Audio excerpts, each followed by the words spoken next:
SNX Marathi, Siddheshwar news express, सत्यासाठी SNX सोबत। आपल्या घरादारावर आणि कुटुंब कबिलावर तुळशीपत्र ठेवून घरचे खाऊन लष्कराच्या भाकऱ्या भाजणारे आणि शेवटी बुद्धिमत्ता असूनही पैशांचे सोंग आणता न आल्याने परिस्थितीपुढे हतबल होणारे महाराष्ट्रातील पत्रकार स्वतःसाठी काहीही करण्याच्या मनस्थितीत अजूनही दिसत नाहीत। याची कारणे आहेत की आतापर्यंत त्यांच्यासाठी कोणाचा आवाज हवा तसा वरपर्यंत पोहोचलेला नाही।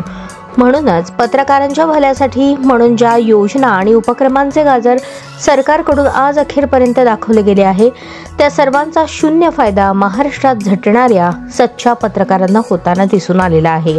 या सर्व योजना पत्रकारांचे जीवनमान उंचावण्यामध्ये अपयशी ठरल्या आहेत।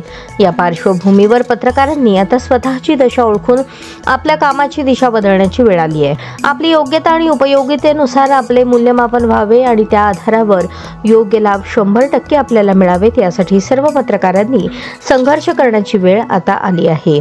पत्रकारांच्या हिताच्या विचारांच्या या वाटेवर चालताना अंतिम संघर्षापूर्वी सर्वात प्रथम गरज वाटते ती म्हणजे पत्रकारांच्या संघटनांची। हे संघटन करण्यासाठी राष्ट्रवादी काँग्रेस शरदचंद्र पवार पक्षाकडून सर्व पत्रकारांना आवाहन करण्यात येत आहे की ज्या पत्रकारांना समाजासाठी संघर्ष करण्यापूर्वी स्वतःला सक्षम करण्याची गरज वाटत असेल त्यांनी नियोजित संघर्षात आपला सहभाग ताबडतोब नोंदवावा।